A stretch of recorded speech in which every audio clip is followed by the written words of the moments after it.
All right, give me a ring and I'll get the bike polished. You're on. And just, no, that's it.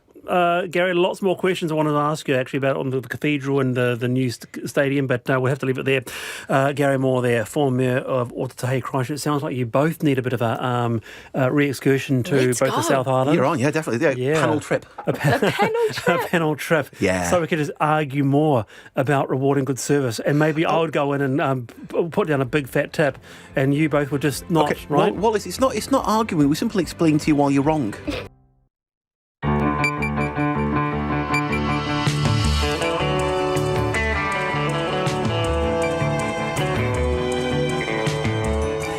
Whakarongo mai koe ki te reo irirangi o Aotearoa. This is Checkpoint on RNZ National. I'm Lisa Owen. Haere nei officially deflated from 11:59pm tonight. The entire trans-Tasman bubble is suspended for at least 8 weeks. And the countdown is on for returning Kiwis. You've got 7 days to get home from Oz, or you'll have to fight for your own spot in MIQ. We'll explain the rules for each state, and we talk to the boss of Air New Zealand about the turbulence ahead. So are the Wallabies still welcome here for the Bledisloe Cup?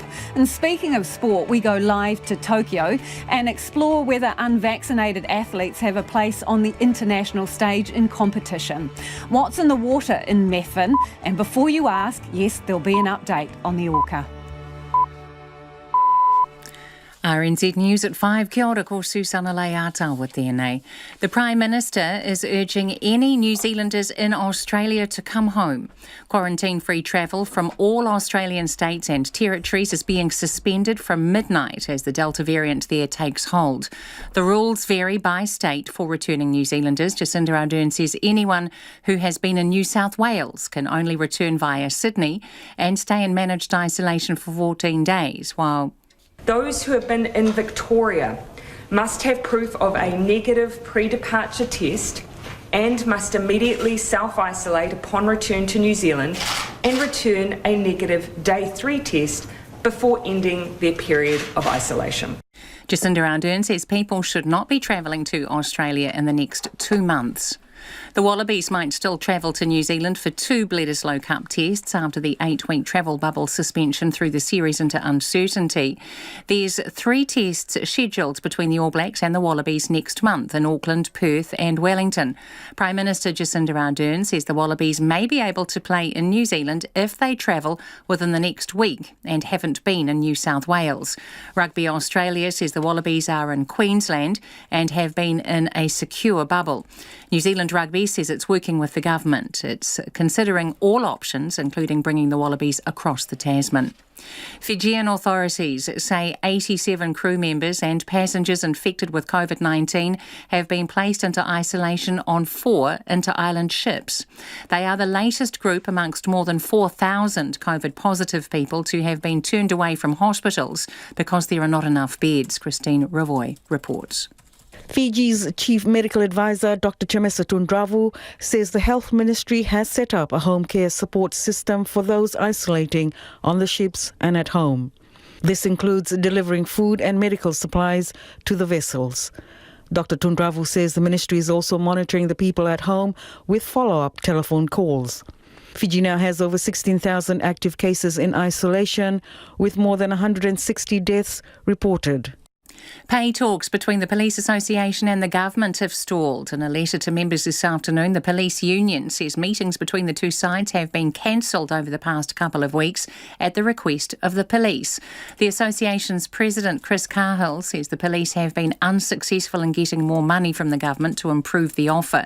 He says unless there's significant movement within the next couple of weeks, the union will seek third-party arbitration. That's unfortunately where we're heading, given the lack of movement from the government and the wide disparity between what we think is needed to try and address the issues and what they're offering. Chris Cahill says the current offer is for a one-time lump sum payment but no pay rise for staff. Just a hand, Samoa's Court of Appeal has delivered its verdict on the legitimacy of the country's new government. The country's highest court has declared the newcomer Fast Party the lawful government since its impromptu swearing-in on May the 24th. Emergency services are responding to a serious two-vehicle crash in Mosque near Dunedin. The police were called to the crash shortly after 3 p.m. at the intersection of School Road South and Gordon Road. 2 people are reported to be seriously injured. Motorists are asked to delay travel or avoid the area. The most troubled Olympics in recent history will formally open in Tokyo in a few hours' time. Postponed from last year because of the coronavirus pandemic, the Games are taking place with the Japanese capital in a state of emergency as infections surge. Some competitions, like soccer, rowing and softball, have already begun, but spectators have been banned from almost all venues. There's been widespread public opposition to the Games because of concerns they could become a super spreader event. It's 4 minutes past 5. The New Zealand rowing squad has enjoyed a successful opening day at the Tokyo Olympics, with all but one crew advancing directly from the heats. Emma Twigg and Jordan Parry both comfortably advanced to the quarterfinals of their respective single sculls events. Emma Twigg told Sky she was pleased to simply be back racing after a year and a half away. Feels great to be out there, yeah. It's been a long time coming. Definitely was a bit of a lung buster, but you often get that with your first race. Certainly a few nerves. The Olympics is a special event, and it's, I guess, a good thing that we do experience nerves because, it means something. So, yeah, it was kind of a nice feeling. The women's double of Hannah Osborne and Brooke Donoghue won their heat to advance to the semis, while the men's double also advanced after finishing third. The women's squad will have to go through the repecharges after finishing a distant fourth. The Ollie Whites' 1-0 win over Korea in their opening match at the Games has engendered plenty of self-belief. Striker Chris Wood was impressed with the side's performance, but feels many of the players don't realise how good they can be. I see the potential of these lads, and their potential isn't to win one game at the Olympics. Their potential is to go a lot further. And they, yes, enjoy that moment, enjoy something that's historic. But remember, we're here to do a lot more than that. We're here to create a lot more history than that.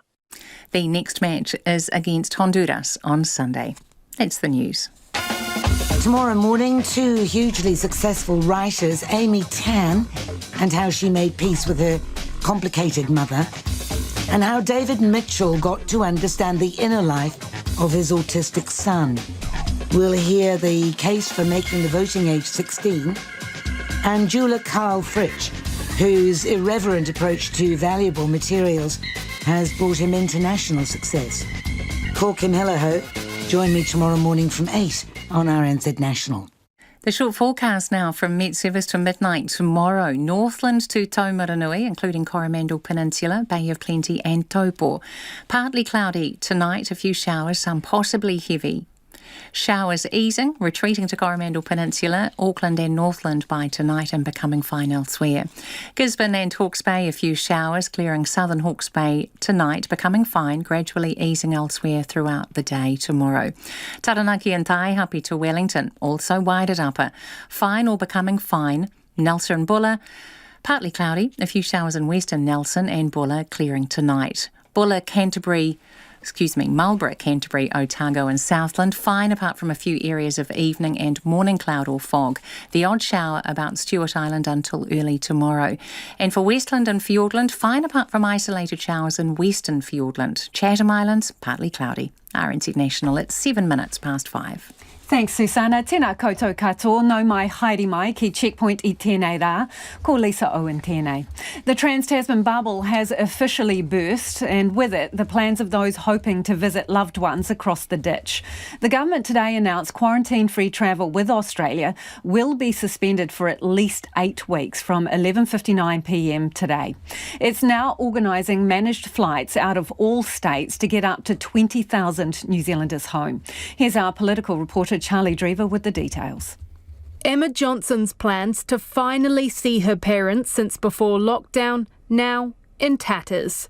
I was so looking forward to actually giving them a hug, and I can't do that now. It just sucks. Her parents were due to fly into New Zealand next week from Perth, a place where there are no new community cases. They've taken the precautions to keep them safe. Why do they have to suffer for the rest of Australia? It's not their fault. However, the highly infectious Delta variant is running rampant through New South Wales with hundreds of active cases. Victoria and South Australia have also had new cases, and even Queensland is now reporting a case in the community. The government says it has no choice but to pull the pin. It is the government's duty to keep New Zealanders safe from COVID-19, and we continue to believe that the strongest health response is also the strongest economic response. This approach has served us well to date. So too is our willingness to adapt. COVID has changed, and so we must. But for the thousands of New Zealanders stuck over there, a lifeline. For the next 7 days, we will have managed return flights for New Zealanders from all states and territories. Only New Zealand citizens and those ordinarily resident in New Zealand will be able to fly home. New South Wales remains the only state that requires a stay in MIQ. That's lifted a massive weight off RNZ newsreader Peter McElwain's shoulders. He flew to Melbourne last Thursday to see his grandson for the first time and has been in lockdown ever since. I'm very grateful and hugely relieved because at one stage it looked like I could conceivably end up being here for months and then maybe not even get into any sort of MIQ facility back in New Zealand. So needless to say, it's a huge relief. Those returning from Victoria will not only have to get a pre-departure test 72 hours before flying, they'll need to self-isolate upon arrival until they get the results of a day 3 test.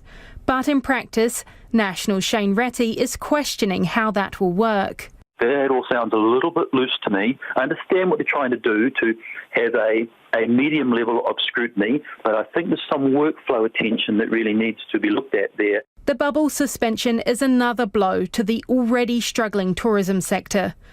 Mark Quickfall owns Queenstown-based Totally Tourism and says they were gearing up for a big winter season with visitors from Australia. There's been a huge number of cancellations just rushing in because, like everyone down here, we had strong bookings out of Australia for our heli-ski businesses, for the helicopter operations and down at Milford. So that just all disappeared overnight. He says it's not ideal for tourism businesses, but the government was faced with a tough choice. I suppose a lot of people have been relieved that we've dodged the bullet in some ways, and we're only one week from an outbreak. If you had a choice of opening up and ending up in lockdown or staying protected, I think we know what the answers is there, but it doesn't make it any easier. Epidemiologist Professor Michael Baker also understands why the government made the call. There were just a whole lot of factors that were starting to add up to say that the green zone is just getting too risky at the moment. And of course, the biggest factor is the really increasing proportion of the Delta variant of the virus. But Professor Baker is optimistic the bubble will be back up and running eventually, giving some hope to Emma Johnson. I'm supposed to be going in December for Christmas, so I'm just praying I can go and see my family at Christmas time. But that will rely on Australia getting the outbreaks under control.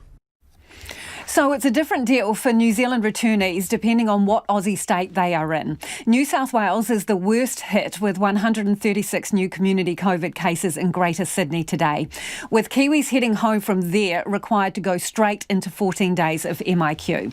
Not so for anyone coming home from Victoria. Te Pirimia Jacinda Ardern explained they're allowed to self-isolate at home and are free after a negative day 3 test. What are your forecasts for the number of people who will require MIQ spots, and how are you going to accommodate that? Well, of course, the only individuals at this stage who will need to go into managed isolation are those from New South Wales, and so those individuals are already aware of that requirement. How many spots, though, are you going to need for them? So and where are they coming from? On that, there is no requirement being added here for quarantine. It's what we've already identified for travellers from New South Wales. All other states are able to return with their pre-departure test. Victoria has some additional requirements, but we are not asking anyone new from this change to go into managed isolation. Do you mean beyond the week of return? But what's happened is you've given them a 7-day window, right? Yep. So, given that there's a deadline now, what kind of pressure does that put on MIQ? I'll give an initial response now on hand to the Minister. My strong message to every New Zealander who is in Australia right now, who has no intention of staying there long term, is come home. We're giving you 7 days so that we can clear the demand for any New Zealander who is currently in Australia and does not intend to stay. If you stay beyond that period of time, you will have to enter into the MIQ booking system with everyone else. And at that point, we cannot guarantee when you'll be able to get a voucher. So my message has come back now. If I just quickly run through the numbers, we know from our immigration data that around just over 20,000 New Zealanders, since the trans-Tasman bubble was opened, just over 20,000 New Zealanders have travelled to Australia and have not returned back to New Zealand. The spread of that varies across states. By far the three biggest states which account for the vast bulk of that are Queensland, New South Wales and Victoria. Within New South Wales it sits at around 4,000 to 4,500 people. We have around just about 1,200 in our MIQ facilities at the moment, and we've got a few more still coming in over the next few days as we fill up the 1,000 rooms that were allocated for the first fortnight. We are getting more than one person per room on average, so we're getting a number of couples and families coming back. That allows us to accommodate more people within the rooms that we have available, and we'll keep going through that with New South Wales because they cannot return without coming through MIQ. But for everyone in the rest of Australia, we want them to come back in the next 7 days so that they don't have to go through MIQ. As the Prime Minister has indicated, MIQ is pretty full, and we're not going to have a lot of extra rooms available for people who are wanting to delay their travel back to New Zealand. If they want to guarantee that they can come back, they should do that in the next 7 days. Prime Minister, just to follow up on Victoria, can I just follow up on Victoria? And then I'll come to you. Yep. So plenty of time. Why are you trusting people coming back from the state of Victoria to self-isolate, but requiring others to go into a more formal setting, MIQ? You can very much see the very different status of outbreaks between New South Wales, where you've had over 130 cases reported today, versus what is happening in Victoria. So the status of the outbreaks are vastly different, which is why we're asking for different responses for those New Zealanders who have been there.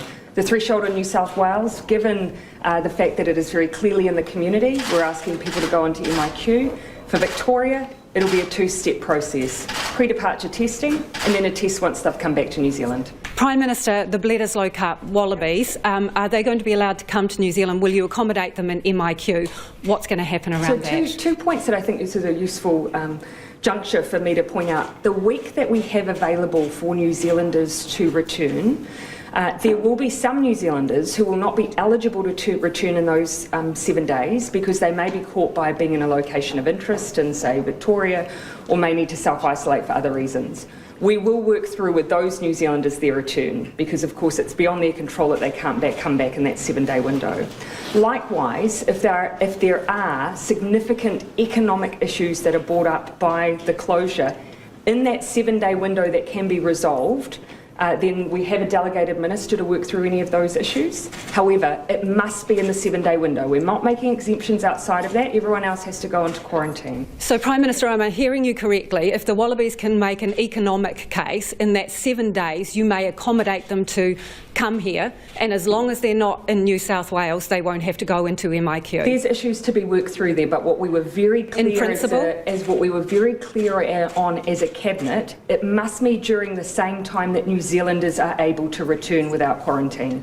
We'll not be making a special exemption outside of that, so no one will be able to avoid quarantine. No New Zealander and no Australian outside of that 7-day window. But there's still potential for the Wallabies to come in that window. If they are able, within the 7-day window that New Zealanders are able to return, A, if they're able to demonstrate the case, B, if they are able to come in that window. None of that, as I understand, is being fully worked through. We're leaving that to delegated ministers to make those decisions, not just for this situation, for any others where there may have been pre-arrangements that have significant economic impact if they are removed. It's almost sold out, so is that economy enough? Again, I'll just leave it to the Minister and those involved to work that through. But I think what was really important for Cabinet was for not to create an exemption that any other person would not be able to access. Given New Zealanders will be returning in that period, we believe that that was a fair basis on which to allow a short exemption for an Australian group. And they will be free to leave after the matches? Well, as is any Australian who is currently here, can be free to leave at any time that they're able to. Of course, they'll need to keep implying the frequency of flights. So, given that there's this paused, 2-month freeze on the trans-Tasman bubble, what effect does that have on your timetable to make public some of your thoughts on broader border issues and relaxation of MIQ? No change. No change. We'll still be sticking to the timetable we've set around setting out that reconnection plan. bringing in the public health experts and advisors, particularly Professor David Skegg, to help share some of the advice we've been receiving. Because ultimately, the trans-Tasman arrangement was one element of our reconnecting plan. We have to think about how we deal more broadly with other countries where COVID is more present. And the date for the first taste of that is when? I'll make sure that we share that publicly. I just want to check that it hasn't moved, but it's not too far away. I indicated it was this a matter month? of weeks. I'd need to go and just double check. I'm just trying to recall the date, Lisa. It's not too far away, a matter of weeks. Te Piramea Jacinda Ardern. It is almost 19 minutes past 5 and you're with Checkpoint on RNZ National. Kia ora rawatu, mo te whakarongo mai. Thanks for listening. Heidi Akine, coming up on the program, the pressure is piling on the Fiji government to lock down in the face of COVID. Air New Zealand will be doing a lot of the heavy lifting as Kiwis look to bail out of Australia within the 7-day exit window, and the race is already on. Airline boss Greg Foran joins me now. Kia ora, Greg. Kia ora, Lisa. How are you? I'm very well, thanks. You've got a task ahead of you. So how many extra flights have you put on and how much capacity have you got left? Well, I can tell you that as of about 2 hours ago, we still had about 4,000 seats available on flights that were operating out of Australia over the next week. However, when you get into the details of that, Melbourne, there was a rush, and we've already put on a Dreamliner coming out of there on Monday and another one out on Tuesday. So literally, as each hour goes by, we're going to be reviewing what we're seeing coming through from customers, continuing to chat with the government about what we're seeing, and where it's necessary, we'll get on and put on extra flights based on what we're seeing across Australia. Obviously, different situation with New South Wales specifically, because there has to be a marry up with quarantine places, right? So is there any spots out of Sydney right now, any capacity at all? As I understand, the answer to that is no. So unfortunately, as you've pointed out, passengers do have to do 14 days when they come back, so we are a little bit hamstrung on availability based on MIQ spots, and my understanding is that any flights that we've put on there have immediately sold out. So what's the government telling you about when you might be able to offer more seats out of New South Wales? Look, they do provide us with a bit of a schedule, and we load that appropriately into our system. From memory, Lisa, I think that goes out for a few weeks in advance, but not much further than that, and that's what we've got to operate with. 7 days, right? That's the countdown. Can you get it done? The Minister said there's about 20,000 Kiwis over there. Who knows if all of them want to get back, but that time frame, how workable is it? It depends. It depends what we see in terms of people wanting to return. And, I think we'll know a lot more in 24 hours. We'll know a lot more in 72 hours.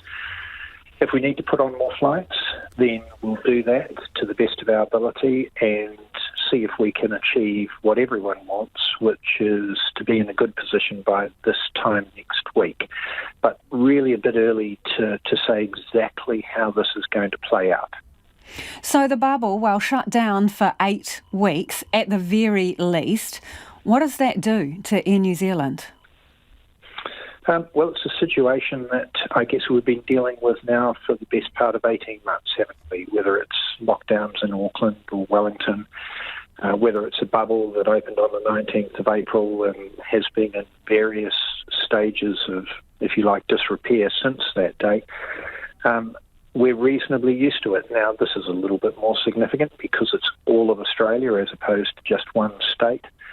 But, we'll know more once again in a week's time and 3 weeks' time. I'm sure as we get closer to the 8-week period, we'll be able to make some better assessments as to exactly what it means for Air New Zealand and what it may look like on the other side of it. So let's just play that one through and see where we end up. In the short term, Greg, are you going to have to stand down any staff or ask them to go on leave during this time? Our intention is not to do that, Lisa. Our staff have just been terrific in terms of supporting us during this. We went through a period this time a year ago where unfortunately we had to let a lot go. joyfully, we were able to bring some back actually at the beginning of the year because we were of the view that we would be able to get operating in Australia and ideally Rarotonga.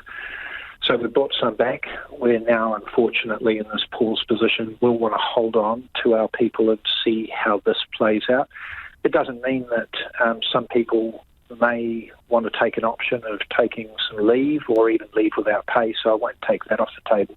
But fundamentally, we want to look after our people during this period, and let's see what this looks like in 8 weeks' time. We're sort of heading into spring by the time this freeze comes off, if indeed it does, after 8 weeks. And looking towards the festive season, I'm sure you've got like pre-bookings and all the rest of it. What if we're not back? What if we're not back and open by that period? Well, that will mean that we'll pull out another scenario, Lisa, and start projecting exactly what that means for Air New Zealand. We obviously run will the credits be stacking up at that point, Greg? Because that's obviously an issue for you as well. Well, yes, it's been good over the last few months to actually see those credits come down, but there's no doubt that this 8-week pause will see a lot of people who've bought non-refundable fares put those straight into credit. So we'll deal with that. As I said, let's just see how this plays out over the period. One of the things that we've all learned through COVID is that it's a bit hard to predict too far out. So what does it do to confidence, traveller confidence, do you reckon? On again, off again? Yeah, look, I think there's no doubt that it creates a bit of a dent in terms of how people are going to feel about jumping across to Australia in the short term. However, I would say that, what we've seen in domestic, and I would stress that our domestic business continues to be very, very solid for us, is that people do move on, and I suspect that it will take a little bit longer for people to get back to flying across the Tasman, but that will return. We're almost out of time, so in a word, Greg, the trans-Tasman bubble so far, has it been worth it? Yes, it has. It's been worth it from the ability of people to be able to reconnect, and that's one of our jobs. It's been okay financially for us for most of the period, and it's been great for our people to be able to give them a bit of extra flying. Appreciate your time this evening. That is airline boss Greg Foran there. It is 25 minutes past 5. Kia amo tonu mai. Stay with us. You're listening to Checkpoint on RNZ National. And homai o whakaro, we love to hear from you. Send us your feedback. Nō reira anei na kaupapa mō te hōtaka nei. Here's the issues that we're talking about tonight. The bubble, right? So it's on freeze from 11:59 tonight, right across Australia. No more quarantine-free travel. And Kiwis have got 7 days to get back. What does it mean for you? Are you stuck over in Australia? Really keen to hear from anyone who's got family in Sydney who are trying to get back, because that seems to be really the tight bind. Greg Foran, the boss of Air New Zealand, they're saying already all gone, all flights from Sydney at this point until they get more MIQ spots. So pātui mai, text me 2101, tweet us at Checkpoint RNZ, or you can email checkpoint@rnz.co.nz. New Zealand's rowers have made a good start to their Olympic campaign ahead of tonight's opening ceremony in Tokyo. 4 of the 5 New Zealand boats have made it through their heats today. Day 1 of the Olympic rowing regatta comes ahead of tonight's opening ceremony that will be stripped back due to COVID. Clay Wilson is in Tokyo and joins me now. Clay, you've been at the rowing venue today watching the New Zealanders in action, and they've made a pretty good start, haven't they? Kia ora, Lisa. Yes, there was 5 of the 9 New Zealand boats here in Tokyo were in action here at the rowing venue today, and a pretty good start for them. 4 of those 5 advancing through to their quarterfinals or semi-finals, meaning just 1 has to go through to the repechagers. Now, our single scullers were first up, and of those, it was men's single sculler Jordan Parry who led the way. Jordan Parry, of course, is filling the seat vacated by now retired double Olympic champion Mahe Drysdale, and he did a pretty good job in his first Olympic race, coming home second to move into the quarterfinals. Then it was the turn of Emma Twigg. Now, Emma Twigg coming out of retirement after the Rio Olympics and her 4th Olympic Games, and has finished 4th at the last 2 Olympics. She looked very composed, leading from start to finish in her heat to join Jordan Parry in those single sculls quarterfinals. We also had our men's and women's double scullers. The women's very impressive to win their heat, the men coming home 3rd and also going through through to semi-finals in that class. That meant the only boat that didn't make it through to a quarter-final or semi-final today and going to a repechage is the women's quad, who could only manage 4th in their race. Now, Emma Twigg spoke to Sky Sport after her race, and here's what she had to say. Feels great to be out there, yeah. It's been a long time coming. Definitely was a bit of a lung buster, but you often get that with your first race. Certainly a few nerves. The Olympics is a special event, and it's, I guess, a good thing that we do experience nerves because, you know, it means something. So, yeah, it was kind of a nice feeling. Now, Clay, talk us through the opening ceremony tonight, right? Because what is it going to look like? It's usually a great big heaving throng of people, but what to expect now? Yeah, it's definitely going to be a different spectacle than we're used to, Lisa.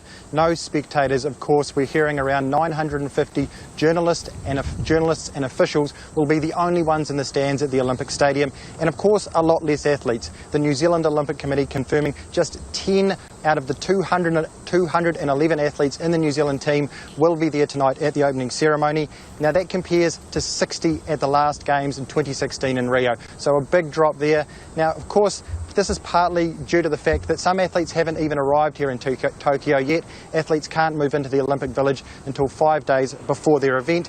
Now, tonight's opening ceremony will also have strict COVID protocols. Social distancing will be very, very important. Everyone wearing masks, and they'll be watching out to make sure that things are running smoothly and safely. That will mean that things take a little bit longer, so that means that an event that is a pretty long event usually will just drag out a little bit longer tonight.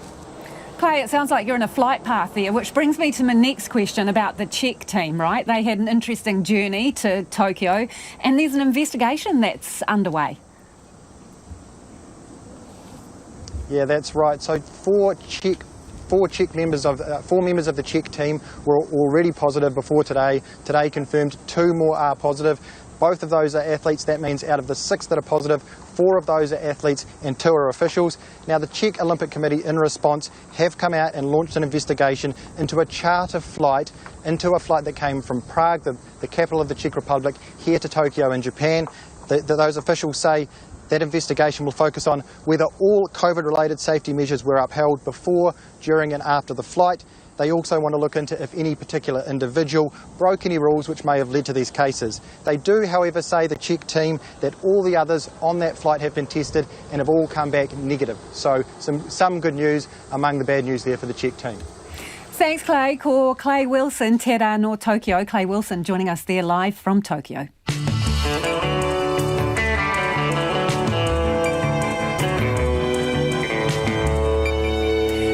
E te iwi e haere ake nei I a checkpoint. More than 4,000 Fijians with the highly contagious Delta virus are isolating at home because there's not enough hospital space. Back here, accusations a COVID health pamphlet is highly offensive to Māori. Police pay talks hit a brick wall, and we'll check in on toa. Homai o whakaro, send us your feedback about anything you've heard on the programme. Interested in your thoughts on the trans-Tasman bubble, especially if you've got loved ones who are stuck over there trying to get back from Australia. Text us on 2101. Tweet us at Checkpoint RNZ, or the email address is checkpoints@rnz.co.nz. Time for the headlines now, so ko Susana anō tēnei. Kia ora, Lisa. The Prime Minister is urging any New Zealanders in Australia to come home. Quarantine-free travel from all Australian states and territories is being suspended from midnight as the Delta variant there takes hold. The rules vary by state for returning New Zealanders. Jacinda Ardern says anyone who has been in New South Wales can only return via Sydney and must stay in managed isolation for 14 days. Anyone in Victoria must have a negative pre-departure test, self-isolate on their return and test negative for COVID-19 on day 3. Air New Zealand's Chief Executive Greg Foran told Checkpoint they have already put on extra Dreamliner planes with more seats. Samoa's Court of Appeal has ruled that the country has a new government. This evening it charged the impromptu swearing in by the newcomer Fast Party in May as legitimate under the doctrine of necessity. It has been more than 100 days since the April 9th election. Police officers are considering protest action after negotiations over a new pay agreement hit a brick wall. The Police Association's President Chris Cahill says the police have been unsuccessful in getting more money from the government to improve the offer. He says unless there's significant movement within the next fortnight, the union will seek third-party arbitration and could protest. The Labour Inspectorate won't investigate allegations of long working hours in Gloriavale, saying its members aren't employees under New Zealand law. An Inspectorate inquiry found it has no jurisdiction over the West Coast Christian community and will not investigate or take any enforcement action at this point. New Zealand will be represented by 10 athletes and 6 support staff at the Tokyo Olympic Games opening ceremony tonight. Flag bearers Hamish Bond and Sarah Hirini will carry a single New Zealand flag between them as they take part in the Parade of Nations. Those are the latest news headlines on RNZ National. Our next news and weather update is at 6. Kia ora rā, Susanna. No mai hoki mai. This is Checkpoint. Ko Lisa Owen tēnei. Ko taku hoa in INA, ko Nona Peltier, who's in the studio to tell us about all things business today. Let's start with the market for whare, housing. So it's beginning to turn, really. And what's the deal? Are investors bailing out, are they? Yeah, they are. And so the momentum in, I guess, price growth is slowing. And that's partly because the prices are so expensive, few people can afford them. But also there's fewer homes for sale in the market, and that's changing the market generally. So what we're seeing is fewer investors in the market. So like in the June quarter, we had 25% investors in the market versus 29% previously. And in the first-time home buyers, there's been an increase, about a quarter, 24% are in the market and buying houses. So that's quite positive. But overall, there is going to be some concern about the rising interest rates. Economic growth, 4.6%, rising inflation as well. And, you know, there are a number of people in the housing market who own homes since 2014. And all those years, they've been in a low interest rate environment. And so for some of them, it's going to be difficult to make that transition to higher interest rates because you get used to that. They know nothing else. Yeah, unfortunately. Let's talk about risks to New Zealand financial institutions. They're on the rise, according to one credit rating agency. Who reckons this and why? It's this Standard & Poor's, and it's because of the housing market. And just referring back to what I just said, they say there's a 1 in 3 possibility that the banks are going to face a disorderly unraveling of the housing market, that there'll be shocks there because some people won't be able to cope with those higher interest rates that are sure to come. And that they're also concerned that the steps that have been taken in terms of what the government has done and the Reserve Bank has done to cool the market haven't been really that effective. I mean, what we're really seeing is a market where there's fewer homes available for sale and the prices are sky high. So those issues aren't really as a result of what measures the government has taken. And the Standard & Poor's is concerned about that and is also, you know, picking strong economic growth and high inflation. So these are not conditions that point to continuing low interest rates. It points to the exact opposite. Okay, let's crunch the numbers for Friday on the markets. It's been a bit of a wax and a wane in the markets, this especially in Asia with the concerns about the Delta variant. Well, of course, we've seen what happened in Australia just now. And so our index, it finished up 15 points, but it had been down and then it just kind of popped up at the end to 12,736. The dollar is steady at 69.7 US cents, 94.5 Australian and 50.7 pence. Thanks, Nona. Nona Peltier with business. Yet more pressure is mounting on the Fijian government to impose a national lockdown amid the worsening COVID-19 crisis. More than 16,000 people infected with the virus are in isolation, with a quarter of them sent home because there are not enough hospital beds. Christine Ravoy reports. Despite calls from the opposition and civil society groups in Fiji, the Prime Minister says he will not enforce a complete lockdown because it will only cripple the economy and impact jobs. But a New Zealand-based COVID-19 modelling expert says a lockdown is a logical way of trying to get the virus under control, and New Zealand should be helping out financially. Professor Sean Hendy says New Zealand should be moving faster to get Fiji the AstraZeneca vaccine. We should be looking to offer financial assistance to ensure that their economy can weather this. You know, whether they have a lockdown or not, it's going to be a very, very difficult period for them in terms of their economy. And also, of course, their healthcare system is already under extreme stress. New Zealand has pledged 500,000 doses of vaccines to Fiji, and Foreign Minister Nanaia Mahuta says both the AstraZeneca and Moderna vaccines are due to be sent to the Fijian capital, Suva, from next month. By our calculations, of those vaccines that have been pledged and committed, they may not have to draw on the full 500,000 doses. However, they are still ring-fenced for Fiji at this stage. The government is still awaiting approval from MedSafe for the vaccine. But the head of the Pacifica Medical Association, Debbie Sorensen, says there is a real need for more outside medical staff on the ground in Fiji, as her colleagues there are exhausted and overworked. They are probably in desperate need now for actual human bodies to help them respond. And talking with our health professional colleagues, our doctors and nurses in Fiji, they tell us that they're very tired, that they have been working, virtually without a break, and really could do with extra support. Ms Sorensen says New Zealand had sent a significant number of medical staff to Samoa during the measles epidemic there, and Fiji just needs to make a formal request for help. About 20 medical specialists from New Zealand and Australia are in Fiji, helping their colleagues there. Christchurch anaesthetist Dr. Wayne Morris says they are concerned at reports of people presenting themselves late to hospitals, where most of them are dying at home or on their way to get medical treatment. The first thing is to look at the capacity and the systems at the Colonial War Memorial Hospital, CWM. We're also being tasked to support the FEMAT, which is the facility down at Suva Point, where being asked to help with infection prevention and control procedures. And finally, there's a public health component. With no change to its strategy to combat the pandemic, the Fijian government has embarked on a mandatory vaccination campaign. Workers have been told they must be fully vaccinated by November or face losing their jobs. The head of Fiji's vaccination task force, Dr. Rachel Devi, says with the widespread transmission of the virus on the main island of Vitilevu, priority will be given to pregnant women. That is one of the things we're really targeting. Having said that, the Western Division alone is almost at 80% of their target population having received first dose. And a good number of them would be receiving their second dose as we progress. We are definitely beefing up our having a lot more sites across the Western Division and in the Central Division as well.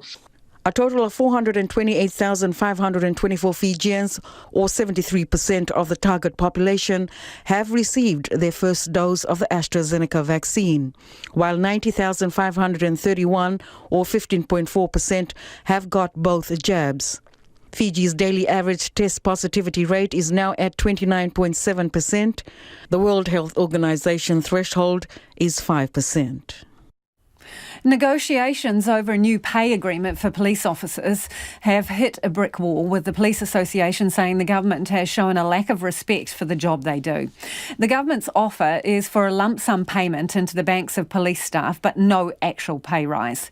The president of the Police Association, Chris Cahill, told members in an email this afternoon that negotiations had stalled. He told Ben Strang the government's offer is tens of millions of dollars short of what's wanted, and they may be headed to arbitration. That's unfortunately where we're heading, given the lack of movement from the government and the wide disparity between what we think is needed to try and address the issues and what they're offering. How does this make sort of police officers feel out on the street? What's the vibe towards the government when this is the way that negotiations are going?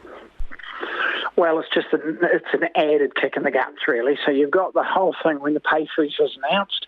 You've then got all the issues with the firearms, the risks that people are facing, the fact there doesn't seem to be any recognition that police have worked right through COVID. All these things are adding up to have a pretty frustrated police. You mentioned that there's been, the murder of Matthew Hunt, the attempted murder of David Goldfinch in this. There's countless numbers of assaults on police officers each day, it seems. Are police officers fearful in the job and like you say, don't feel they're getting the recognition? Yeah, they certainly are. They are concerned about their safety, and rightly so. As you say, multiple firearm incidents, officers shot in Hamilton again recently, others knocked unconscious, 1,500 assaults a year, nearly one a day getting injured. They believe there needs to be some recognition from this government around the increased risks they're facing. And, to get nothing, which is really what being offered. There's currently on the table is no pay rise. It is a one-off lump sum that does not go onto salary. So that's how disappointing we are and our members are with this the current approach from the government.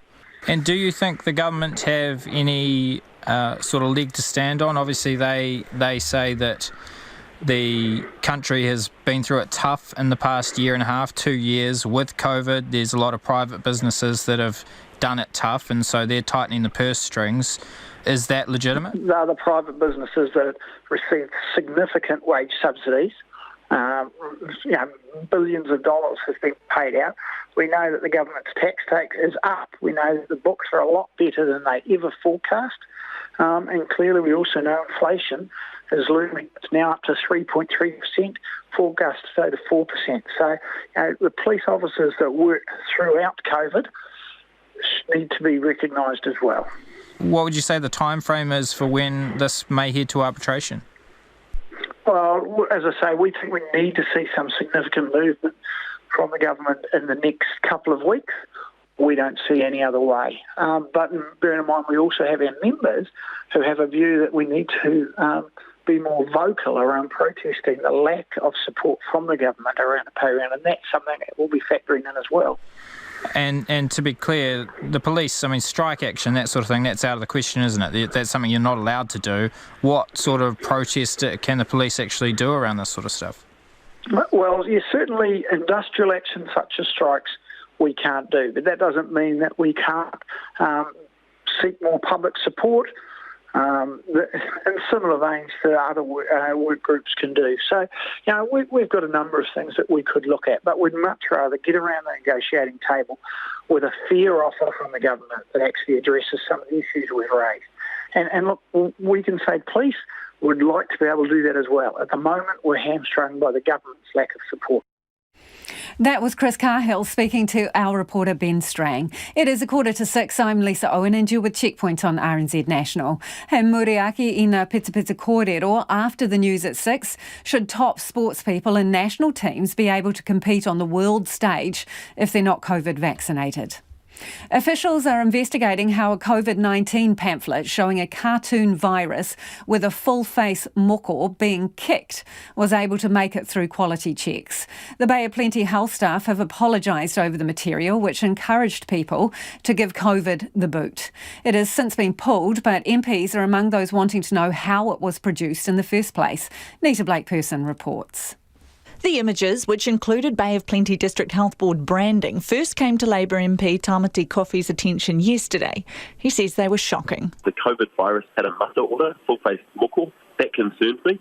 And the fact that he was being held by one of his kind of tentacles and being booted physically by what looked like an old farmer wearing his red band made me think this is really not good. And then seeing the second image where it looked like a giant COVID virus with a full-face moko, then being stood on by somebody that looked like they were in scrubs, inserting something into the top of the virus, again, just gave me real cause for concern. The mata order is tapu, and Coffey says it should never be used on the COVID virus, nor kicked or stood on. And actually, when I saw those images, it reminded me of the old practice of beheading Māori chiefs and actually taking those carved heads overseas as kind of conquest. And so, all of that imagery and all of that, those stories popped up in my head at the time. Coffey says he quickly alerted the chair of the DHB, Sharon Shea, who was equally as baffled by the images. She assured him they would be pulled immediately, and today in a statement, Shea says the design will not be used again. Since last night, I have been informed it was designed by a Māori artist and had input from Māori marketing specialists, and it had gone through an approval process, including consultation with some local iwi. However, it is clear that the process was not as robust as needed, and this design has caused offence. On this occasion, we have failed our Māori community, and we apologise. It's not good enough. The statement from the Bay of Plenty DHB and Te Runanga Hauora Māori o Te Moana Atoi apologised for the design. But RNZ understands the pamphlet was passed to a local Māori health provider which is involved in the vaccine rollout months ago. They advised it was totally inappropriate and even redesigned the whole pamphlet to remove the mata order from the cartoon image. But somehow it made its way back in. Tamati Coffey says he's also aware red flags were raised. I'm not sure what the processes look like, but I do know that there is a runanga that is consulted on Māori issues. I do know that one person from Ngāti Awa that was part of that runanga did raise the flag. I congratulate them on that, but again, it slipped through the processes. So really keen to see what the outcome of that is, and really keen to see the chair of the board take some affirmative action. He says there was an appalling lack of tact and judgment by whoever made the calls to greenlight the pamphlet. Race Relations Commissioner Methven agrees. Generally, these people should be reasonably aware and sensitive to cultural icons used, especially those that are approving it. It's actually interesting, this time it wasn't just anybody who did it. It was actually a person of Māori descent that actually did this. So regardless of who, it's still a degrading, appalling incident. In a statement, Te Pāti Māori co-leader Rawiri Waititi says the health system has historically failed Māori, and putting mata ora on a cartoon virus was not only offensive but could reinforce people's distrust in the health system. The DHB was reviewing its processes to ensure it had the appropriate protocols and approval processes in place. There's something in the water in a Canterbury town and it ain't pretty. Methven business owners say they've reached boiling point after more than 10 years of contamination issues with the busy ski town's water supply. The latest Ashburton District Council notice means thousands of winter visitors to the mid-Canterbury town are being warned off the H2O. Here's our reporter Nick Trubridge and cameraman Nate McKinnon. There are about 200 guests staying at Methven's Brinkley Resort. They're pretty happy today. Bluebird skies mean skiing and snowboarding on the slopes of Mount Hutt. But something's wrong at this resort. There's no fresh running water. You have an expectation when you turn the tap on that, safe water's going to come out. So it's a major disruption for everybody. Meet Paul Creswick. He's general manager here at Brinkley. Paul and his wife have had the embarrassing job of telling their 200 guests the water's unsafe. Instead, a 2,000-litre tank has been set up for guests to make the freezing morning trek to brush their teeth and fill bottles. So you've just walked in from your day skiing up at Mount Hutt, or you've stumbled in from a session at the Blue Pub, and you're parched, so you go to get a glass. You go to fill it up with some delicious H2O. Except here, you can't drink this water. Now, you can still have a shower here, but when you're doing so, you've got to make sure you don't get any water going into your mouth. Once you get out of the shower, well, usually it'd be time to brush your teeth, but you can't do that here either. Let me show you where you can. Well, at the moment at Brinkley Resort, this is where you've got to come to brush your teeth. The council dropped this off recently. You just turn the tap, get some water, and away you go. So what's in the water here at Methven? Well, Ashburton District Council says recent bad weather means sediment-laden floodwater continues to infiltrate intake galleries. Paul Creswick and his fellow Methven residents and business owners have had enough. Mr Creswick says boil water notices have become relatively common during his 14 years here. It's obviously embarrassing, To be fair, all the guests, no one's really been too upset by it, but it is a major inconvenience. But not just for all the tourist operators in town. It's like there's mums and dads with kids at home. It's very easy for children to forget to not touch the water. It's like we were saying before, you can jump in the shower and forget about it. Methven is growing as a ski resort. Subdivisions are continuing to pop up around the town. Mr Creswick says it's time the infrastructure caught up. Oh, I think the whole town's sort of had enough, really. Yeah, it's sort of, in this day and age, there is an expectation. You don't have to worry about what's coming out of the tap. It's been going on for years, for a long time. And, the community just wants to know when it's going to get fixed, and a permanent fix. And it's not just Brinkley Resort. This affects every business and household in town. Trev Denbars owns the Blue Pub, Brown Pub and the Backyard Craft Beer Bar in Methven with wife Deb. Right now, just washing a tray of pints is a real chore. So as soon as we get a text from the council, It can be 2 o'clock in the morning or 3 in the morning. I shoot back down here and I turn everything off that's got filters or anything, so we don't contaminate anything within the system. All water used in his establishments must be manually carted in 20-litre buckets from a tank out the back of the blue pub. That's a lot of work and a lot of 20-litre buckets, and the younger guys hurt themselves this week, so it's been the old farts out there doing it, and it's tough going, and it's just a really big drain on human resources and so forth when it's school holidays, and they should be concentrating on actually serving and looking after the guests. Ashburton District Council Chief Executive Hamish Riak did front today, heading a business meeting at Brinkley Resort. He's promising a permanent solution to Methven's decades-long water woes. Council accepts that it's no longer acceptable to have the water supply that we've got on Methven. It's a very reliable supply, but when it rains heavily, it's subject to some sediment infiltration, and the turbidity gets too high, and then the treatment can't be guaranteed. He says over the last decade or so there have been 9 boil water notices. As for that permanent fix, Mr Riak says it's coming, but not for another year to 18 months. Whitewater paddler Luca Jones has her mind very much on her Olympic campaign, and she's operating on a no news is good news basis on the home front. Having won New Zealand's first ever canoe slalom medal at the Rio Olympics, Jones is aiming for gold in Tokyo, but before she left for the Games, the Tauranga-born paddler had to sort out some babysitting duties for her beloved flock of chickens. I had to kind of split them up, so Helen and Debbie went to my mum's neighbour's house. Belinda's at a friend in Tauranga, and the other 3 chickens are just free-ranging at the landlord's house at the moment. Have you had a FaceTime update with your chickens yet? No, I haven't actually. I've been holding off actually getting any information about them in case they're dead. I'd rather not have that trauma before my race, so I'll FaceTime them afterwards. And that was Luca Jones speaking from Tokyo. Search efforts to find baby Orca Tour's pod will ramp up this weekend as crews make the most of a fine weather window. The orphan calf was moved from a pool to a sea pen last night, where he began calling and zooming around. But it's been nearly 2 weeks since the 3 to 6 month old Orca stranded near Plimmerton, meaning a decision over his fate looms. Ko taku manuheria Naianei, ko Reg Kemper. He's DOC's Operations Director. Kia ora, Reg, how's Tour doing at the moment?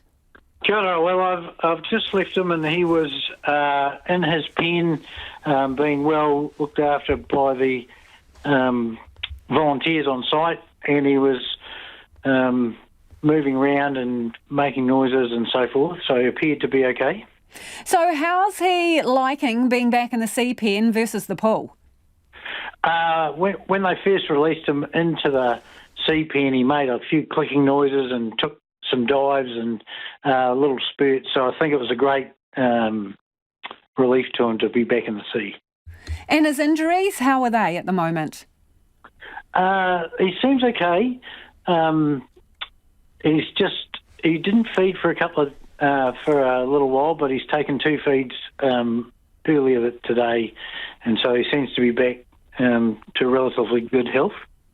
And potentially positive news. What's the deal with this pod sighting? There was a sighting. They passed some cameras that are based on Secretary Island, so they were identified. We've had the Kapiti Aero Club in the air doing some spotting, but we haven't been able to relocate them since that original sighting, so we'll continue and resume that work tomorrow.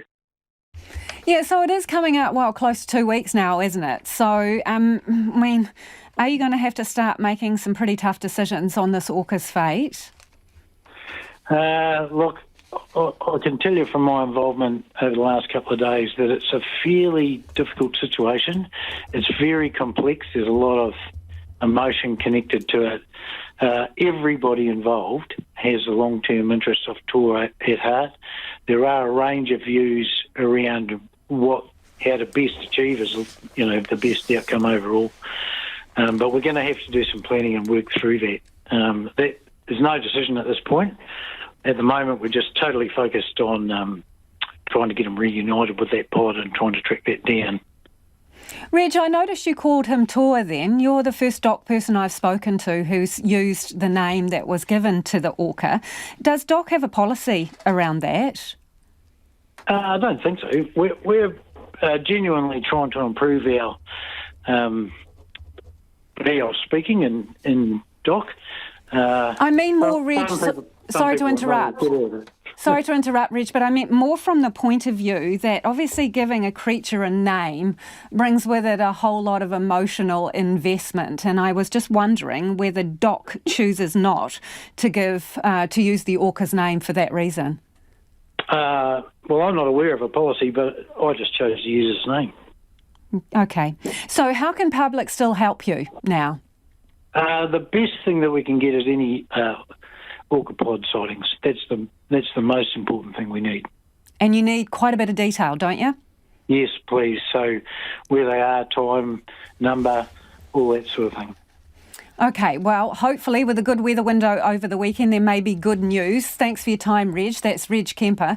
He is DOC's Operations Director there. And as he mentioned, Toa, the orca, seems to be liking being in a bigger space, which is in his sea pen rather than a pool. On the bubble, a lot of you getting in touch. This person says, after spending 3 lovely weeks in Cairns, I fully support the border closure. Another listener says, so if you're a Kiwi who's been in New South Wales for 3 weeks and crossed into Queensland yesterday, how do you get home? Yeah, well, you're not allowed to fly from Queensland according to the rules outlined today. Exit from Sydney only. And another person says, my wife, who was stuck in Sydney, called Air New Zealand Reservations just as the government briefing concluded today to book, but was told no flights available to any destination, as there was no MIQ places available. Yep, and she's right, because that was confirmed by Air New Zealand boss Greg Foran, all taken in a split second.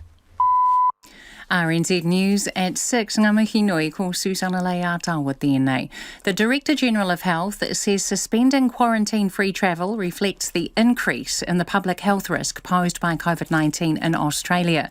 Dr Ashley Bloomfield says the outbreak in Australia has spread interstate, mainly from cases in New South Wales. He says cases in Queensland, Victoria and South Australia appear to be contained, but the outbreak in New South Wales is spreading and the variant Delta is highly transmissible. The overall public health risk from Australia as a whole is low, but it is increasing. So that means the risk to New Zealand from quarantine-free travel with Australia continues to increase. Ashley Bloomfield says the travel corridor is designed for 0 cases or limited community transmission. Air New Zealand says it will continue to operate some flights to Australia once the travel bubble is suspended to allow Australians to return home. The airline says the number of flights will be reduced. A limited number of quarantine flights will operate from Australia to New Zealand, depending on availability of rooms in managed isolation. Cargo services will also continue to operate. Air New Zealand says a large number of travellers are cancelling flights to Australia. Any passengers due to fly out of Queenstown, Christchurch or Wellington will be rerouted through Auckland. Development of the controversial film about the March 15 mosque shootings is on hold. In a statement, the director of They Are Us, Andrew Nicol, says he is deeply saddened about the pain a leaked draft of the script has caused to members of the Muslim community. He says the sole purpose of the script was to gauge interest of potential financiers. Mr Nicol says all scenes in the script are placeholders until they have completed further consultation with the families. He says development of the film is on hold until full consultation with the Muslim community has taken place. Samoa's Court of Appeal has ruled the country has a new government more than 100 days after the election. It has ruled this evening the impromptu swearing in by the Fast Party in May is legitimate under the doctrine of necessity. The election was on April the 9th. The party founder and deputy leader La'auli Polataivao Schmidt says the party is celebrating with prayers and a church service and will work to ensure a smooth transition on Monday. Today, the Court of Samoa has declared the Fast Party is the new government, and doctrine of necessity is now being honoured, and the new government has started from the 24th of May, since we have that swearing in. Fiame Naomi Mataafa, the daughter of Samoa's first Prime Minister, becomes the first woman in the role. Police officers are considering protest action because negotiations over a new pay agreement hit a brick wall.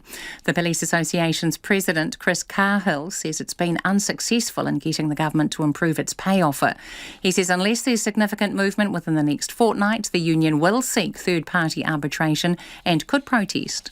Certainly industrial action such as strikes we can't do, but that doesn't mean that we can't seek more public support in similar veins to other work groups can do. So, we've got a number of things that we could look at, but we'd much rather get around the negotiating table with a fair offer from the government that actually addresses some of the issues we've raised.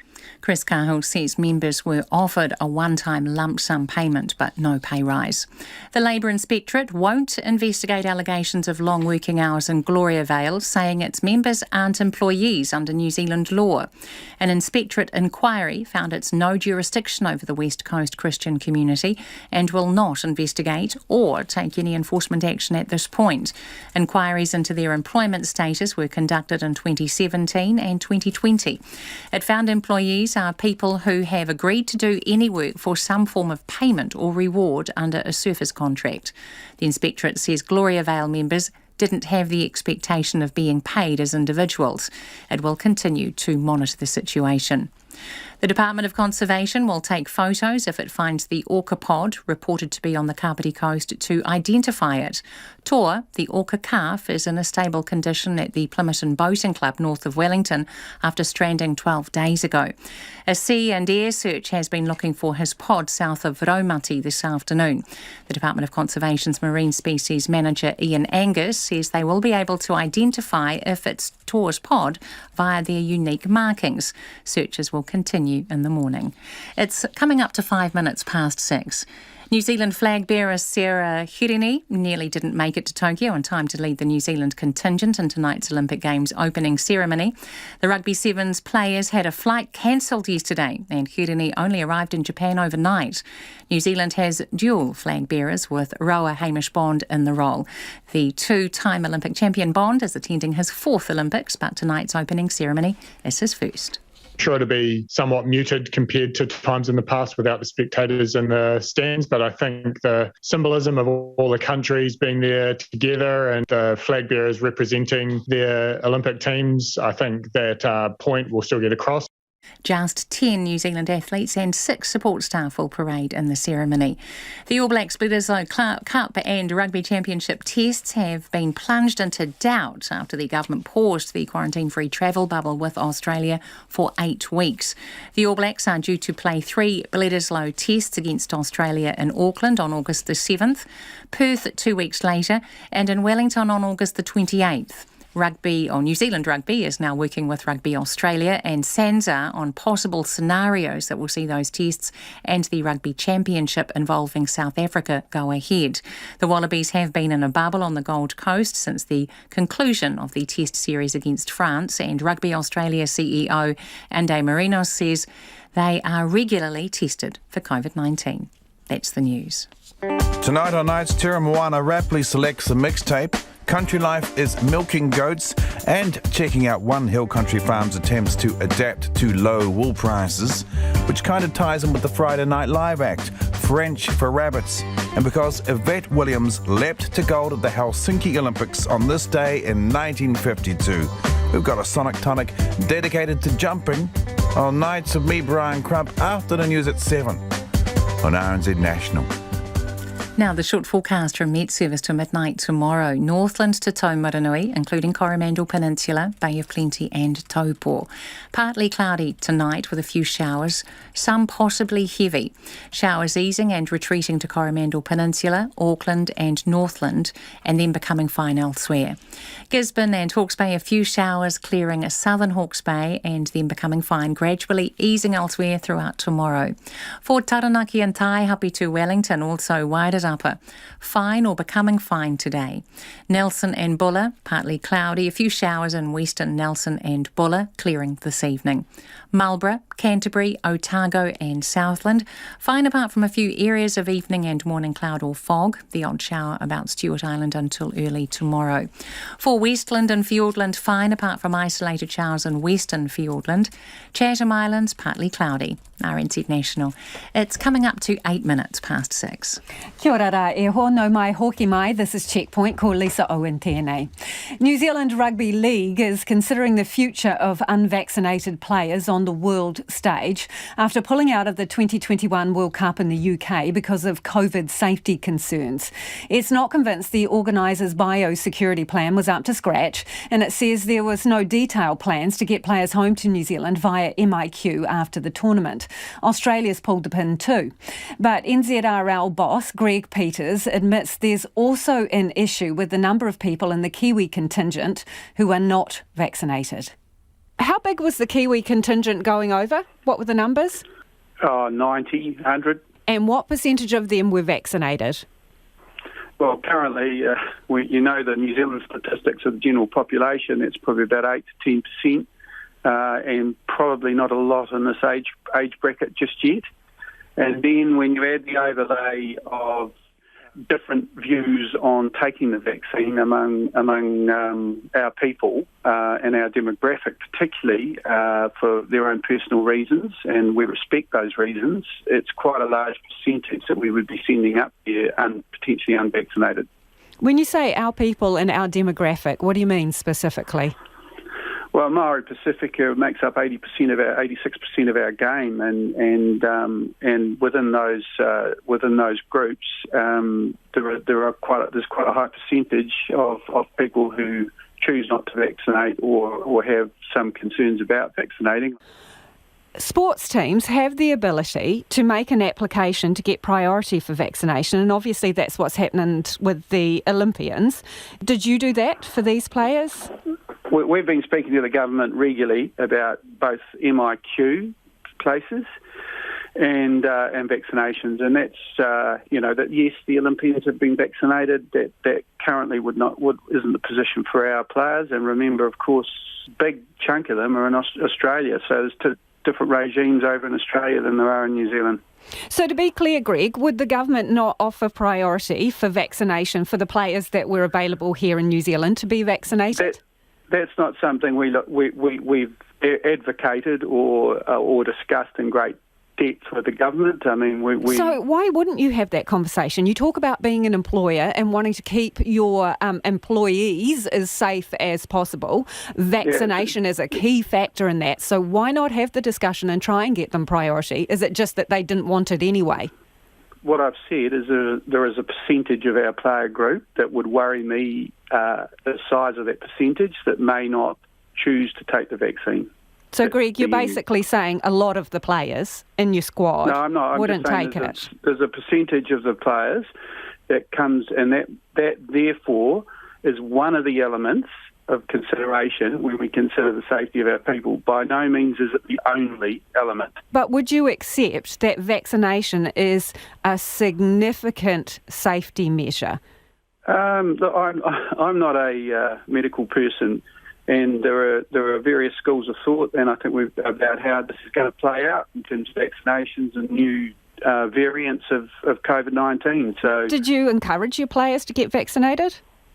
We don't ram that down their throat by any means. It's a personal choice, as I said before. Of course, if the opportunity is in front of them, we would say to people that's probably the best course of action for you, but it's a personal choice at the end of the day. You seem reluctant to give us an accurate idea of the kind of resistance there is to vaccination within the squad. So, yeah, look, what I'm trying to say is vaccines is one component of a whole risk assessment around the tournament. You're hoping that the tournament will be postponed, right? Put it off a year. Well, in an ideal world, that is absolutely what we want, because we want to be at the World Cup. We just don't want to do it in the middle of a pandemic.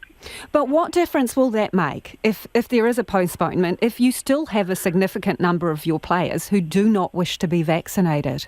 because it's a year out, 14 months out, and we'll see what transpires. It's a long period of time between now and then. And so we'll have a much better gauge on how the whole world is operating in international travel and safety of people in different countries by then. What do you think the future of international sport is for athletes who don't get the vaccination? I think it's the same as the general population. It becomes very, very challenging to look at how you might travel internationally in the future. We could be living with this for a long period of time, and vaccination does help. So what influence will that have on your choices? When you put together a squad, if someone's not vaccinated and you can't reasonably keep them safe if you're travelling internationally for tournaments, what influence will that have in your selection process?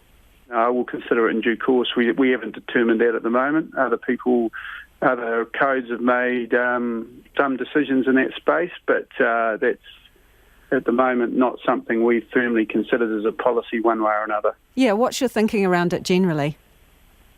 As I said before, the safest way travelling internationally is we understand it right now, is to be vaccinated. Could you adopt a no vaccination, no travel internationally? We could consider that, but at this stage we haven't mandated that, no. So are you actively looking at that policy and what your policy will be around that? Like everyone dealing with COVID, we're considering all factors all of the time. When do you think you might have a policy on that?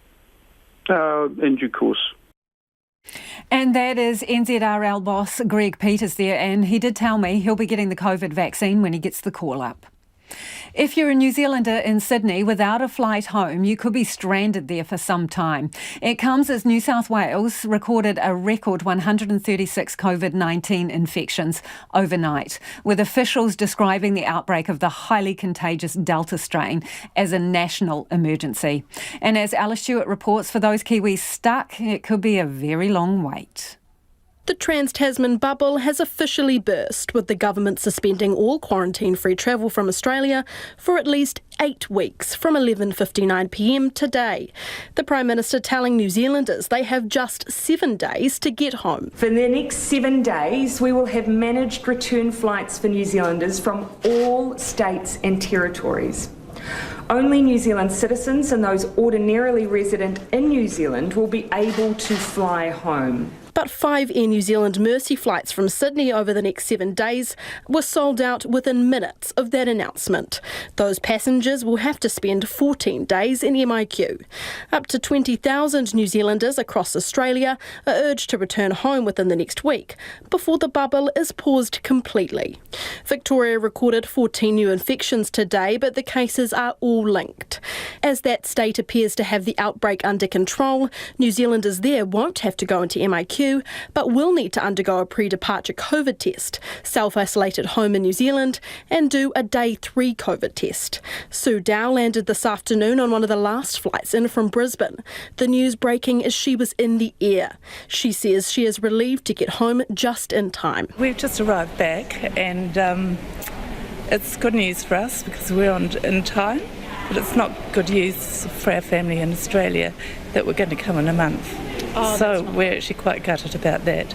So it's sad because they're in the Northern Territory. There are no cases up there, and so it's a bit tough. We've just had 10 days, 10 great days. See you next month. No. Not see you next month. John Godfrey had a flight to Australia leaving tonight, but now everything is up in the air. I was flying to Tasmania to visit my sick father, but it's unlikely that I could get back, so I had to cancel, so just hope he gets better. What's the plan now? Are you going to wait the 8 weeks and then maybe go over? I don't know. How do you make plans? You can't make plans at the moment, so yeah, just have to wait and see. Not spoken to Qantas yet? No, I'm just about to go and try and find them. Paula Harris and her husband have flown over from Australia for the weekend. So we've just landed and we're just getting text messages from family saying that the bubble is closing at midnight tonight. We live in Australia, but we're on New Zealand passports, so we're expecting to go back on Monday, but we'll find out whether that's going to happen or not. We might have an extended holiday. And what was that feeling when you got off the flight, when you heard? How did you kind of feel? We actually weren't too bad because we were expecting it. We knew that there was a decision being made this afternoon, but we're expecting that Qantas will be, they've got to send planes over to Australia to bring New Zealanders back, so we're expecting that they'll still be flying for the next week. Paula Harris ending that report from Alice Stewart. A woman of Samoan descent who was adopted out to a Palangi family says it resulted in a complete disconnect from her cultural roots. The woman has told the inquiry into abuse that although she loves her adoptive family, the placement in 1975 wasn't suitable in a cultural sense. Here's our reporter Andrew McRae, Ane Te Kai Repoata, Andrew McRae. The woman who wishes to remain anonymous is now 45. She feels acutely aware of the separation from her Samoan heritage. Travelled a lot, and then I meet Samoans in weird places around the world. And they might want to start speaking Samoan to me, and I get really embarrassed, and then I don't want to have to go through the entire story of why I don't speak Samoan. So it feels like shame to me. And it shouldn't be my shame, but it is. She was able to connect with her Samoan birth mother when she was about 20, but it started to feel like she was in a cultural war. I had like a white family saying, "You're ours," and then I had a Samoan family saying, "You're ours," and that was really difficult for me. Her lack of knowledge of Whaha Samoa, the Samoan way of doing things, makes her feel embarrassed. Just not understanding that and recognising, I was a 70s born Samoan in New Zealand, and I probably would have been completely fluent. And also, at that time, the state should have ensured that I had access to language and community. She believes starting to know her Samoan culture has strengthened everything about her. She says if an adoption is to take place, it must be within the same culture. Every child has a right to culture, and Indigenous cultures, even more so, the state has to be very careful. Like the New Zealand state had a colonial relationship with Samoans, a historical one, and it had an obligation to ensure that it didn't wipe that. It didn't just wipe that away. She says for people like her, there should be some form of cultural restitution. And that the state should facilitate me learning my language. Okay. So that's one aspect. She says having early access to her Samoan culture would have given her a protective barrier from the racial abuse she experienced growing up, because she would have felt rooted in a strong and proud culture. It is 6:20 and you're with Checkpoint on RNZ National. Protesters took their chance to Auckland Council today, calling for the resource consent for a marina on Waiheke Island to be revoked. But the council's made it clear that it can't do anything. The Protect Pūteke group are protesting against the development, which has seen violent clashes between occupiers and security personnel. Ane te kai ripoata a te Aurewa Rolliston.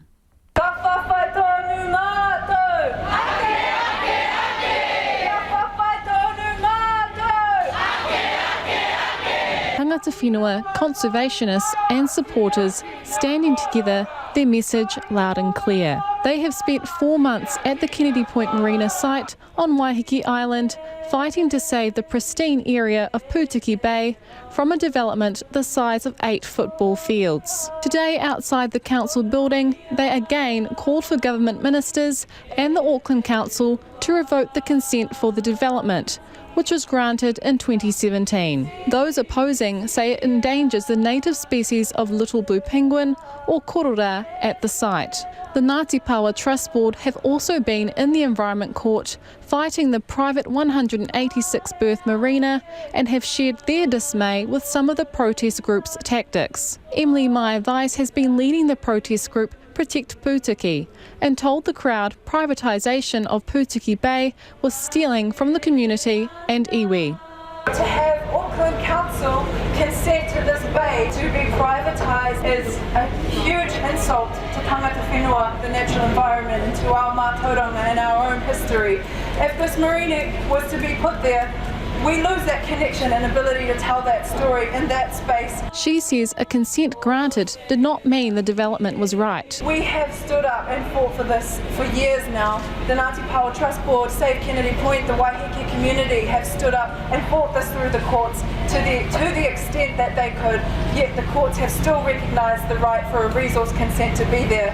But that doesn't mean that it's right. The person protesters were asking for was a no-show. Auckland Mayor Phil Goff says the council has no legal authority to withdraw the consent given it has reached 4 levels of the court system.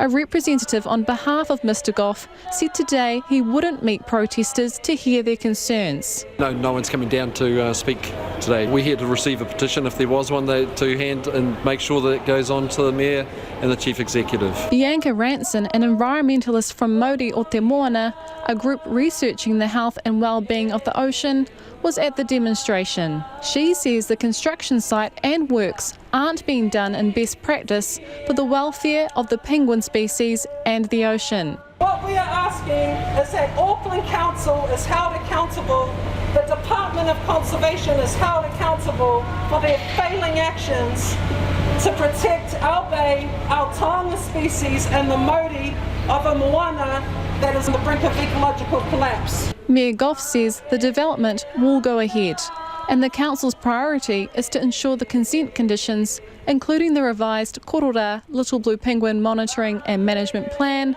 are complied with. With no resolution in sight, the protest group is expected to continue its campaign and delay construction works. A march to Parliament is also on the cards.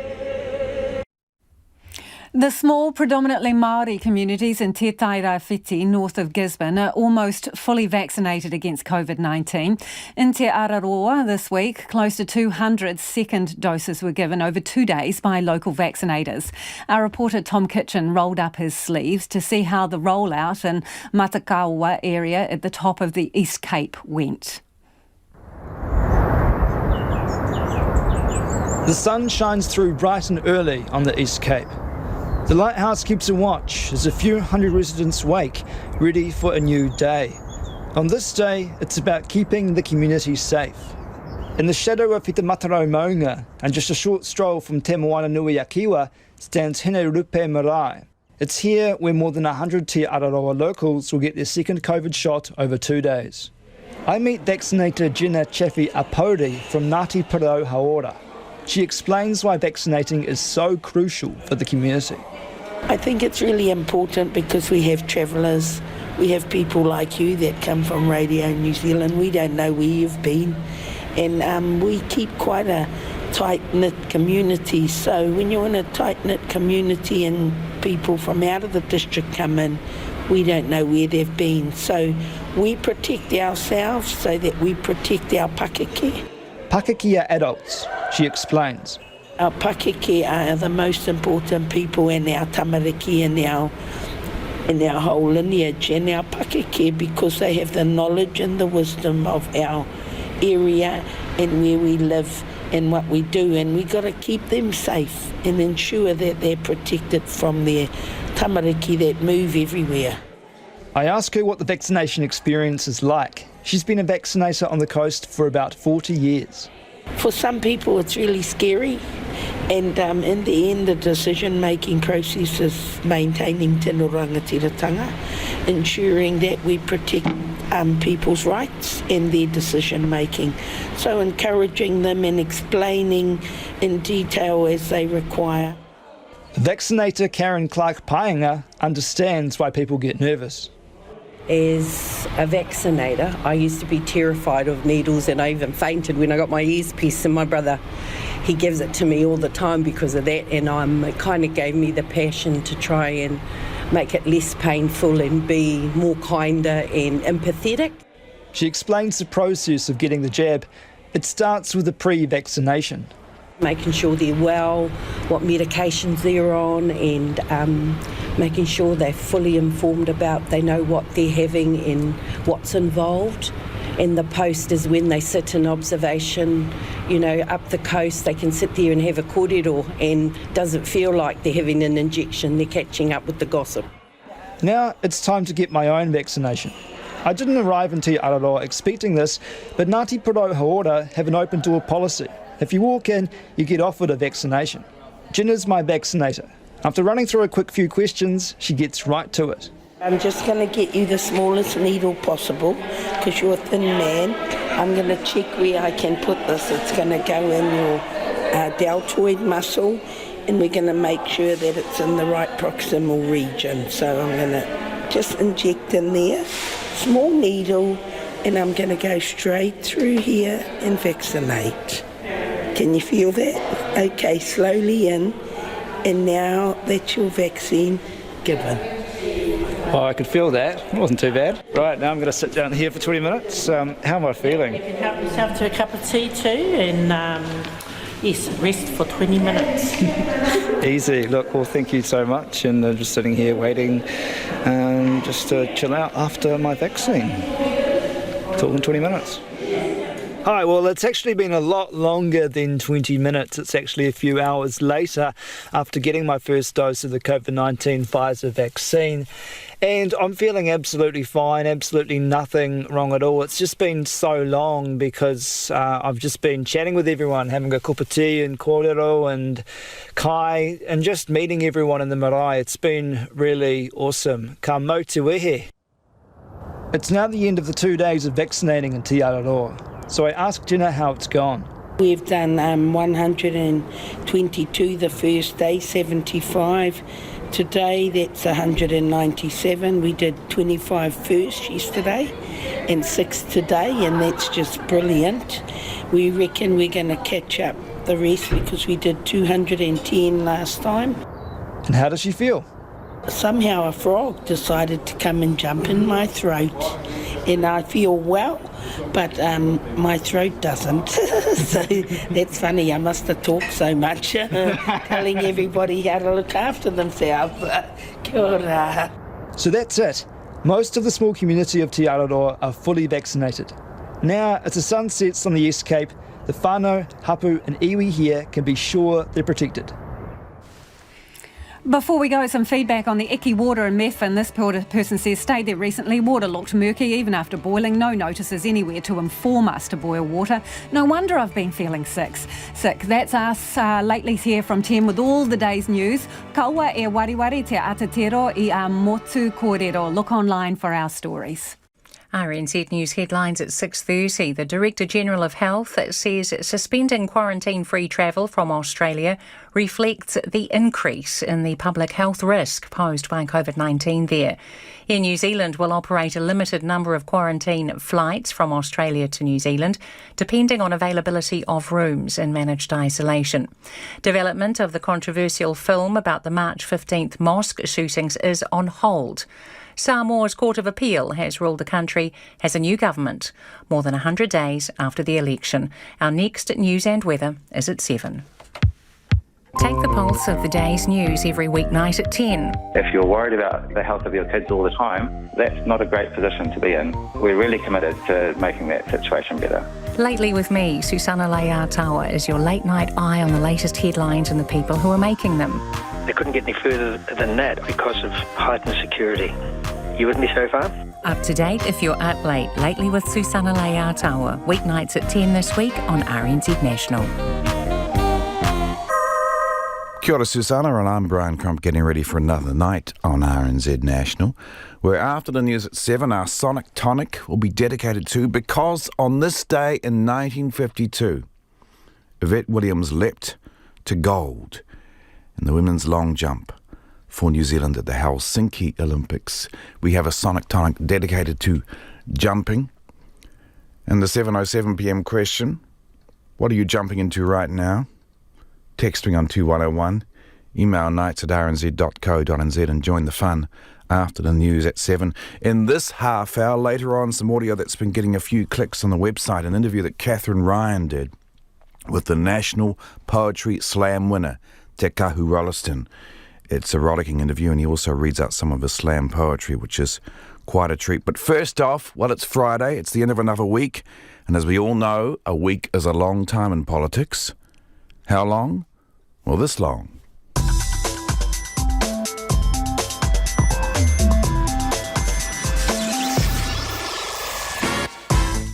Kia ora, ko Annika Smith aho. Ānei te pūrongo tō rangapū mō tēnei wiki. Welcome to Focus on Politics. It's been a month since the government unveiled its long-awaited plan to strengthen laws governing hate speech. But far from setting out a clear path to a kinder New Zealand, the proposals and ensuing commentary have sent people spinning. Confusion has been fuelled by the very minister responsible for the reform and his inability to explain how it would work in practice. Minority communities are now voicing concerns silence from the beehive has created a vacuum for misinformation in a debate that's supposed to be about making them safer. After all, it was safety that was front and centre when the Justice Minister, Chris Whāwhoi, first announced the proposed laws around hate speech on June the 25th. Experiences of hatred can make people feel unsafe and unwelcome in the communities and the places that they have made their homes. And so today we're launching a public discussion and engagement process that seeks feedback from communities on 6 proposals that aim to strengthen laws against incitement to hatred and discrimination. Extreme speech that incites hatred is very real and is harmful for those who experience it and for groups that are the target of it. The Christchurch tragedy has taught us that when incitement happens and when it's acted on, there are painful and enduring consequences for the people and communities affected. It was the March 15 terror attacks that returned attention to gaps in hate speech laws, a swathe of feedback, people detailing their experiences of abuse after the shootings, prompted the then Justice Minister Andrew Little to order a review. Even back then, the government knew changing the law was not going to be easy. No one is saying that this is anything other than very difficult, because you are dealing with those fundamental human rights of freedom of speech and freedom of expression. But then we've got the situation where minority communities in particular are feeling that some forms of expression go beyond the fair expression of ideas or challenge or criticism and go towards inculcating a sense of fear or marginalisation with those sorts of communities. So look, the line drawing exercise is difficult, and that's why it does pay for us to take our time to get it right. The government did take its time, but not by design. New Zealand First put a stop to any progress under the last coalition government. Its leader, Winston Peters, disagreed with the detail. The concept was worthy of consideration until you get down to the detail of the drafting and you clash then with the freedom of speech, and when you got to have balance. And at no point did Mr Little produce any statute model that would give both objectives a chance to succeed. You need to see the detail. Words matter. And if it's out to stop people's freedom, if it's out to stop people having a different point of view, then they should be stopped from doing that. Mr Peters put a stop to it then, but after a landslide election win, Labour was given unprecedented power to do as it liked. The proposals now on the table can be drilled down into 6 key points. The main one is bringing religion, gender identity, sexual orientation and disability into the groups protected from hateful speech in the Human Rights Act. The government also wants to move hate speech into the Crimes Act and increase punishments for hate speech offences to up to 3 years jail time or a fine of up to $50,000. Opposition parties were quick to slam the changes, as reported by RNZ's political reporter Charlie Drever. ACT's David Seymour says the only people who win from today's announcement are the Twitter mob and the perpetually offended. We all want a kinder, more respectful world, but weaponising cancel culture with the sanctions of state punishment and imprisonment will not build social cohesion as the government claims. It will lead to enormous division.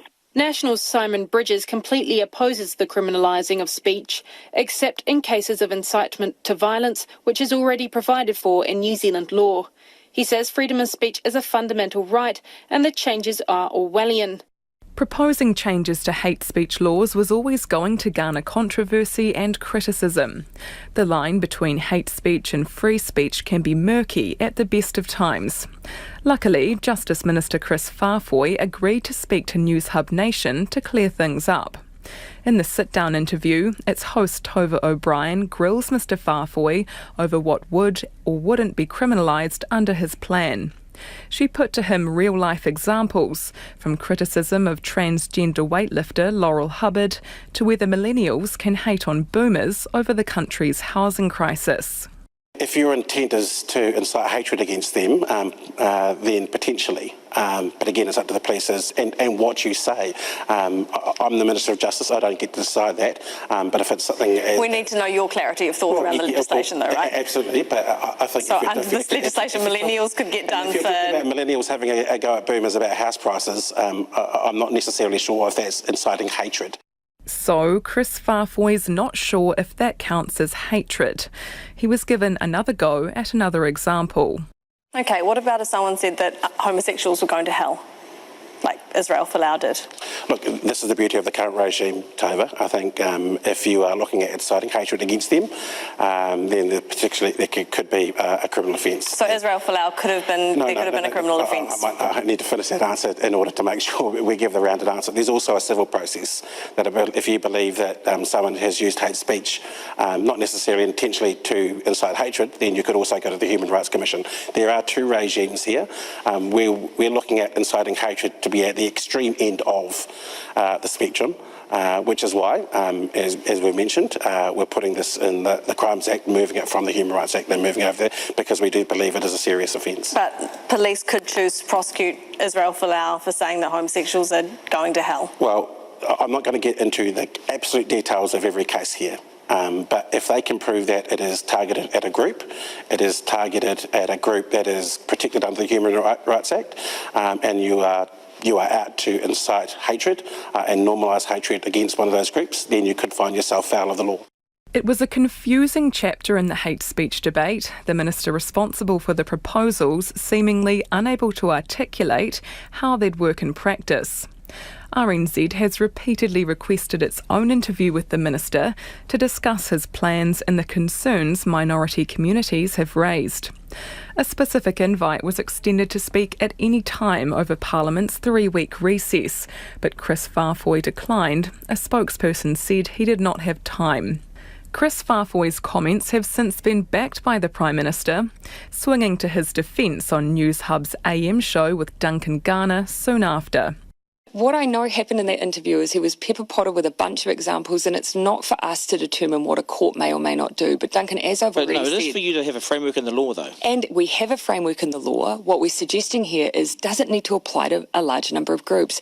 Duncan, the reason we're having this debate is because the Royal Commission of Inquiry said to the New Zealand government, you need to include religion. And we, as I say, we already have it for ethnic groups and race.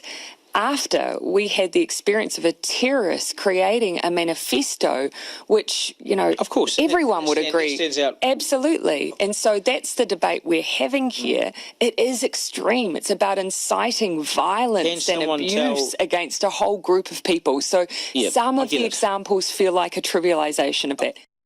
An admission the hate speech debate had reached the point of trivialisation. But Labour may be guilty of trivialising the issue itself. Here's RNZ's political editor, Jane Patterson, reporting on the name-calling and taunting in Parliament. Judith Collins had earlier tweeted, posing the question, will calling a middle-aged white woman a Karen now be a crime under Jacinda Ardern's law? To which she received her answer. That is absolutely incorrect, and I apologise. That means these laws will not protect that member from such a claim. The quips and laughs are in stark contrast to how minority communities are feeling. Federation of Islamic Associations chair Abdur Razak wonders if people have forgotten why New Zealand is having this debate in the first place. At the end of the day, our community suffered greatly, and politicising it is actually demeaning it. So what we are really wanting is effective change. RNZ spoke to members of the Muslim, Jewish, disabled and rainbow communities who will be affected by the new laws. They're concerned the proposed changes are too ambiguous and say the government has allowed a vacuum of misinformation to swallow up informed, constructive debate instead of fighting its case. New Zealand Jewish Council spokesperson Juliet Moses can't understand why this has happened, given the amount of time the government has had and the legitimate backing by the Royal Commission to create change. If it's your proposals, you're putting them forward, you're sort of advocating for them, then I would have thought you have to be advocating for them fully, which means being able to talk to media about them. And as I said, as we've seen, it's been very controversial so far, and I think if you want to get these proposals through, you might get probably will have a majority in Parliament to get it passed, but you need to bring the people along with you, because the challenge that I see is that I know they're saying that the purpose of these laws is to enhance social cohesion. I think what we're seeing right now is actually the opposite, if anything. It's causing a lot of division. And so I really think, that showing leadership means being able to front to the media and to any concerned groups and actually explaining things carefully, and maybe, that will help to allay people's concerns. A disability rights activist and lawyer, Dr. Huhana Hickey, agrees. She worries the government's refusal to front-foot the debate is ruining a necessary conversation. I think they need to be very clear of the points they want to make when they are in interviews, but you don't disappear and not be available to the public either, because misconceptions happen. People get that as a meaning to say, oh, he's afraid, he's running away, or, they don't want to engage, they just want to stop speech, free speech.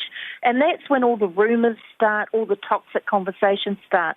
Front up, be honest, make your statements, keep them professional, and do the job that you're there to do, which is, if you're on the law reform path, explain to us why, and why we need to either support it or why we might need to stand up and say, no, we don't agree. They're not doing that. They just start the conversation, get into a bit of a bug hole, and then they end up in this big problem where they don't know how to explain it, and so they disappear. And that's not a good sign for any politician of any party. The president of the Waitakere Indian Association, Sunil Kaushal, says the Justice Minister Chris Farfoy and Prime Minister Jacinda Ardern both need to front up. They are accountable to